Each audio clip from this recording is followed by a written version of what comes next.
suatu gedung pertunjukan terdapat 9 baris kursi. Kita lingkari ya, ada 9 baris kursi. Pada baris pertama terdapat 8 kursi. Kita tulis, pada baris pertama terdapat 8 kursi, baris kedua 12 kursi, kemudian baris ketiga 11 kursi, baris keempat 15 kursi, dan baris kelima 14 kursi, dan seterusnya mengikuti pola yang sama. Ini adalah gambar ilustrasi dari gedung pertunjukan tersebut. Pertanyaannya adalah, berapa banyak kursi pada baris paling belakang? Karena di dalam gedung hanya terdapat 9 baris, maka yang ditanyakan adalah pola ke-9. Sekarang kita lihat polanya bagaimana.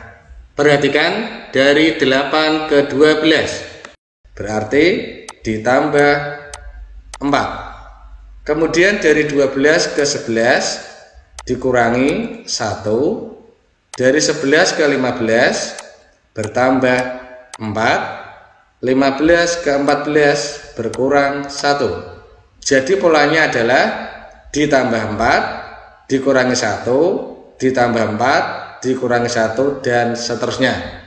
Sekarang kita cari pola selanjutnya. Setelah dikurangi 1, kemudian ditambah 4. Berapa? 18. Kemudian dikurangi 1, 17. Setelah itu ditambah 4, 21, dan dikurangi 1 berarti 20. Sekarang kita hitung pola ke-9. 1, 2, 3, 4, 5, 6, 7, 8, 9. Ini ya. Jadi pola yang ke-9 atau banyaknya kursi pada baris yang ke-9 adalah 20. Sangat mudah sekali ya. Soal yang kedua. Ini adalah lanjutan dari soal yang pertama tentang gedung pertunjukan. Pertanyaannya, biasanya penonton lebih memilih untuk duduk pada 3 baris yang terakhir. Tentukan banyak kursi seluruhnya yang dapat ditempati pada 3 baris tersebut. Berarti kita menjumlah 3 baris kursi yang terakhir. Polanya kita tulis kembali.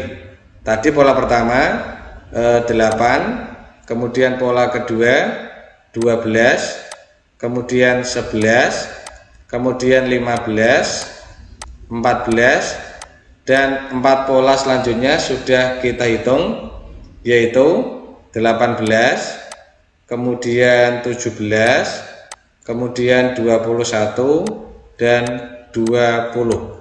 Jadi 3 baris terakhir adalah 17 kursi, 21 kursi, dan 20 kursi.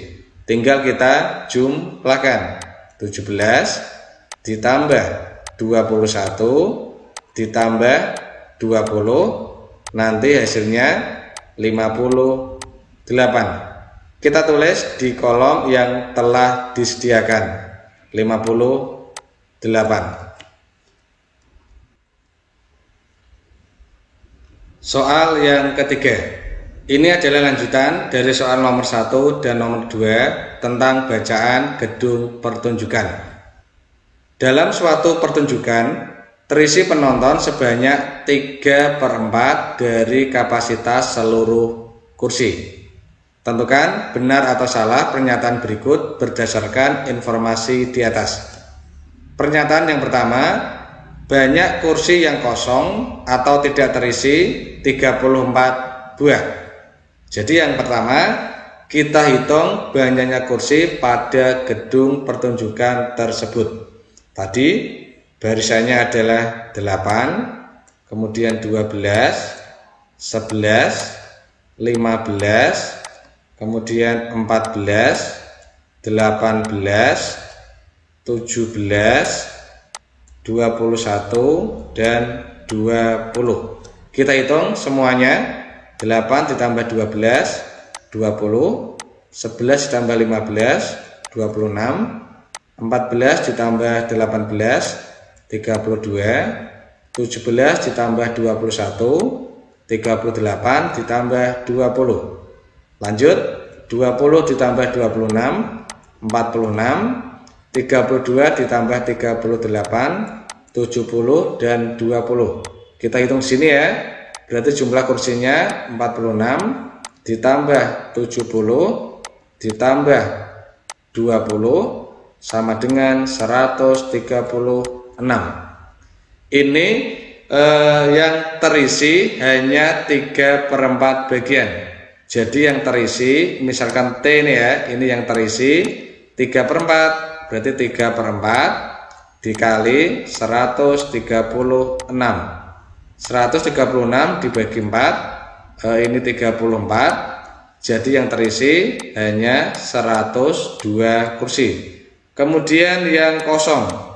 Yang kosong berarti sisanya ya 136 dikurangi yang terisi 102 sama dengan 34 kursi.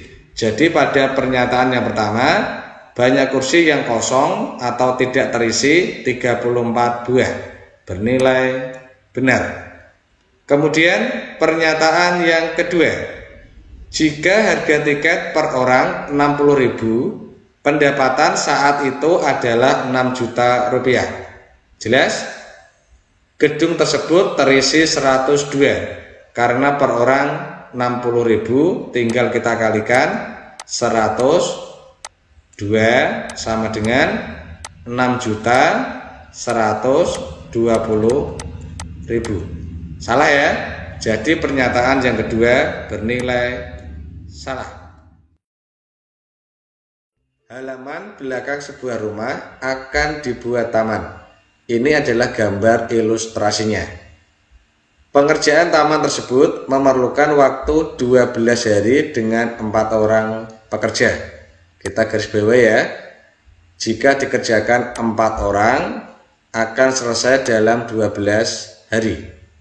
Agar pekerjaan taman dapat diselesaikan selama 8 hari, ini yang punya rumah menginginkan selesai selama 8 hari, berapa orang tambahan pekerja yang diperlukan? Pertanyaannya adalah tambahan pekerja yang diperlukan.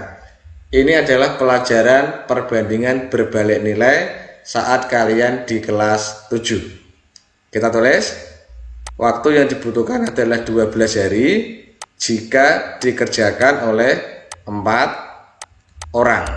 Ya, ini waktunya 12 hari jika dikerjakan 4 orang. Kemudian yang punya rumah menginginkan selesai dalam 8 hari. Kita cari banyak pekerjanya. Misal kita misalkan X ya. Tadi saya menyebutkan ini adalah perbandingan berbalik nilai karena ada hubungannya dengan waktu dan banyak pekerja. Yang kiri kita kasih ini panah ke atas, kemudian yang kanan kita kasih panah ke bawah. Berbalik nilai ya, yang kiri ke atas, yang kanan ke bawah. Ke atas berarti dari bawah 8/12 ya. Panahnya ke atas berarti dari bawah 8/12 sama dengan yang kanan kemudian ke bawah berarti dari atas 4/X. Sekarang kita mencari X. Kita cari dengan perkalian silang. Ingat ya, pelajaran kelas 7 untuk mencari X dengan perkalian silang. Berarti kita kalikan ini 4 dikali 12 dibagi ini berarti 8 ya. Saya ulangi, untuk mencari X berarti 4 kali 12 dibagi 8. Sekarang 4 dengan 8 masing-masing kita bagi 4. Berarti yang bawah tersisa 2. 12 dibagi 2 sama dengan 6. Jadi agar selesai dalam 8 hari, maka banyak pekerja adalah 6 orang. Sekarang pertanyaannya adalah tambahan pekerja. Kita tulis tambahan pekerja yang dibutuhkan adalah 6 orang.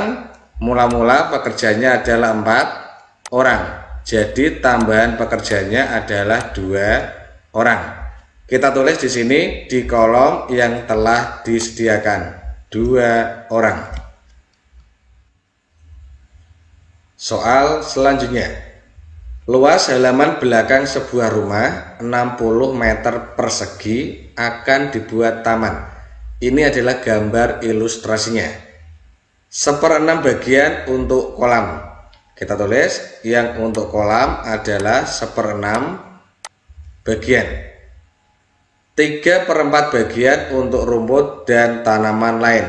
Yang untuk rumput berarti 3/4. Dan sisanya ditutup dengan batu koral. Untuk batu koral kita cari terlebih dahulu ya. Jadi mula-mula 1 bagian kita kurangi 1/6 bagian untuk kolam, dikurangi lagi 3/4 untuk rumput. Kita samakan penyebutnya. 6 dengan 4 penyebutnya berarti 12 per 12 min per 12 min per 12. Di sini 1 menjadi 12 per 12, kemudian 1/6 menjadi 2 per 12, dan 3/4 menjadi 9 per 12. Sama dengan berarti per 12, 12 dikurangi 2 dikurangi 9 berarti 1 per 12 bagian. Jadi yang untuk koral ini 1 per 12. Biaya pembuatannya adalah sebagai berikut. Di sini disediakan ini bagian-bagiannya, kolam, rumput, dan batu koral. Kemudian yang kanan adalah biaya per meter persegi. Pertanyaannya adalah hitunglah seluruh biaya yang diperlukan untuk membuat taman. Kita tinggal mengalihkan ya, karena ini biayanya per meter untuk kolam adalah 800, kita kalikan. Kemudian luasnya adalah 1/6 bagian, 1/6 dikali 60. Kita sederhanakan, 60 dibagi 6 berarti 10 ya. 800.000 dikali 10 sama dengan 8 juta rupiah. Kemudian untuk rumput harganya 200.000 rupiah per meter persegi. Kita kalikan 3/4, tanahnya 60 meter persegi. Sekarang kita hitung 3/4 dikali 60. Kita coret. Ini hasilnya adalah 45. 200.000 dikali 45 sama dengan 9 juta rupiah. Kemudian yang terakhir untuk batu koral. Untuk batu koral harga per meternya adalah 400.000 rupiah, berarti dikali 1/12 dikali tanahnya 60. 60 dibagi 12 masih 5. 400.000 dikali 5 sama dengan 2 juta rupiah. Sekarang dijumlahkan, total biayanya adalah 8 juta ditambah 9 juta ditambah 2 juta sama dengan 19 juta rupiah. Nanti ditulis di kotak yang disediakan. Biaya yang dibutuhkan adalah, boleh pakai Rp ya, berarti Rp 19 juta rupiah di sini.